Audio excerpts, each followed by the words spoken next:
Fala, meus queridos, tudo bem? O vídeo de hoje então é sobre conflitos pela água. A gente sabe que a água ela é um recurso que não é tão abundante assim em algumas partes aí do globo, o que faz com que ocorram certos conflitos por conta dela e por causa dela, tá? Basicamente, os conflitos pela água eles vêm se ampliando em todo o mundo, né? Havendo em algumas regiões, então, várias tensões geopolíticas, né, em torno de um domínio estratégico desse recurso, tá? A água, a gente sabe, né? A maior parte dela no nosso planeta ela é salgada, né? Tem um vídeo só sobre distribuição da água no globo aí. Dá uma buscada nos vídeos ali que você encontra. A água salgada ela é predominante. A gente tem 97% aproximadamente de água salgada dentro do nosso planeta e apenas 3% mais ou menos de água doce, isso distribuído em rios, lagos, e é claro, a maior parte se encontra congelada nas calotas polares. Ao lado do petróleo, a água potável ela acaba sendo um elemento mais estratégico, né, ainda do que o petróleo, né? Ela é um recurso extremamente estratégico, né? Só que ao contrário do petróleo, a água ela não possui formas alternativas. A gente pode substituir o petróleo, por exemplo, pelo etanol. No caso da água, a gente vai substituir a água pelo quê? Por ela mesma. Então não tem um substitutivo, o que torna ela um exemplo, né, de elemento estratégico, tá? O que a gente tem que ver, né? É que nós, enquanto brasileiros, vivemos em um país onde existe abundância desse recurso. Já alguns outros países, quase que a água inexiste, né? A água tem que ser retirada somente, né, de poços artesianos, né? Poços porque não possuem muitas vezes um rio que circule no seu território. Em muitos países, a água realmente ela é vista como um tesouro, né? Isso se deve à baixa disponibilidade, como eu mencionei, dentro desses territórios, né? O que a gente pode dizer com relação a esse aspecto, tá? A gente tem dentro do nosso globo várias disputas, né, que envolvem a posse de recursos hídricos, tá?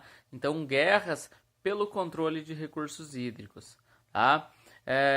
E se a gente parar para pensar com relação a essa questão de disponibilidade disponibilidade da água, vários outros conflitos ainda estão por acontecer, né? Visto que esse século XXI ele já promete ser aí, digamos assim, um período onde os conflitos pela água vão ser aí muito evidentes, ok? Bom, desde tempos antigos, né, de muito tempo atrás, digamos assim, já existem aí alguns registros de conflitos pela água, né, envolvendo várias civilizações, né? No entanto, até hoje, as disputas elas quase sempre envolveram territórios, não tanto pela questão dos recursos hídricos, mas pelo território, tá? O grande temor hoje é que em um futuro próximo, digamos assim, esse recurso ele seja uma arma geopolítica, né?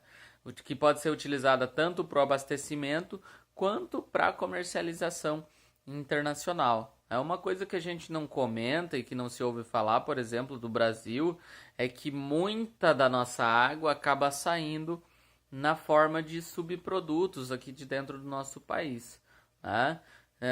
Basicamente, o que nós temos como referência? O primeiro conflito pela água de que se tem notícia ocorreu há aproximadamente 4.500 anos e esse conflito envolveu duas cidades, tá? Isso foi lá na Mesopotâmia antiga, 4.500 anos atrás. Duas cidades, uma chamada Uma e a outra cidade chamada Lagash. Essas duas cidades elas disputavam algumas áreas, né, que abrangiam tanto o rio Tigre quanto o rio Eufrates. Essas civilizações elas buscavam o domínio dessa área de rios justamente porque essa água dos rios era utilizada para irrigação. Tá? Essas mesmas civilizações elas continuaram com esses conflitos por muito tempo. Né?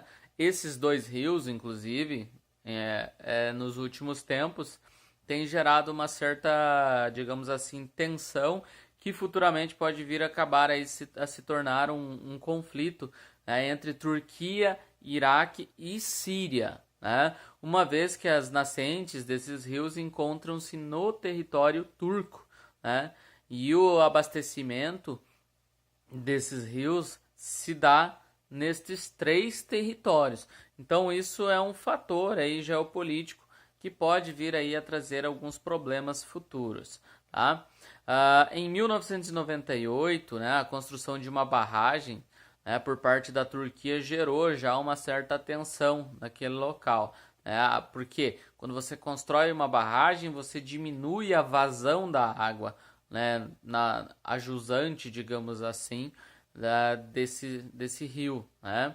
E o que aconteceu? Né? Com a construção dessa barragem feita pela Turquia, o Iraque e a Síria acabaram achando isso negativo e tomaram isso como uma agressão, né, como num tom agressivo, digamos assim. Tá?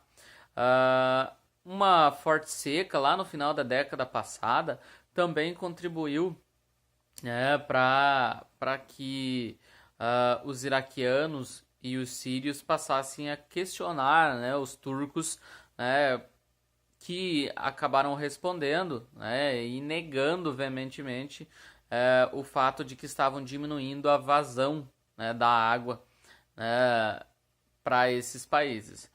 Alguns acordos foram estruturados, né, e a situação ainda hoje é considerada como uma situação delicada. Né? Então, a Turquia construindo uma barragem, diminuindo a vazão, né, do rio, fazendo com que, basicamente, essa água chegasse em menor quantidade nesses outros países. Né? Então, em 1967, a gente vai ter a chamada Guerra dos 6 Dias, né? Onde o Estado de Israel, recém-estruturado, recém-criado, ele acabou expandindo as fronteiras e ele ocupou várias áreas adjacentes no Oriente Médio. Uma dessas áreas é a chamada Colina de Golã, ou as Colinas de Golã, né? Que até então eram pertencentes à Síria. Além delas apresentarem uma posição geográfica privilegiada, nas colinas de Golã, você vai ter aí as nascentes do Rio Jordão, que são muito utilizadas para irrigação no local. Israel, inclusive, né, controla os recursos subterrâneos em áreas aí da Cisjordânia, sendo frequentemente acusado de impedir aí que os palestinos, digamos assim, utilizem-se desses recursos. Aí a gente tem um aumento naquela tensão entre palestinos e israelenses. Tá? Israel é acusado, né, de bloquear o acesso dos palestinos à água. Outra característica aí que a gente tem que lembrar com relação a isso, né, que Jordânia e Palestina, né, os três países locais, né, somando aí Israel, Jordânia e a Palestina, os três países locais, reúnem 5% da população mundial, né, e tem apenas 1% das reservas hídricas. Né? Então, quando Israel bloqueia a água para esses países, você tem a formação aí de focos de tensão nesses territórios. Né? E isso só aumenta esse clima de tensão dentro do Oriente Médio. Recentemente, nós tivemos algumas disputas, né, pela água, e essas disputas elas vêm encontrando atuação inclusive de grupos terroristas. No Iraque e na Síria, por exemplo, o Estado Islâmico ele vem atuando no sentido aí de tentar aí controlar algumas formas de água. Né? Até onde se sabe, isso vai dar para o Estado Islâmico uma maior vantagem em termos geopolíticos e bélicos, né, com relação ao controle da água.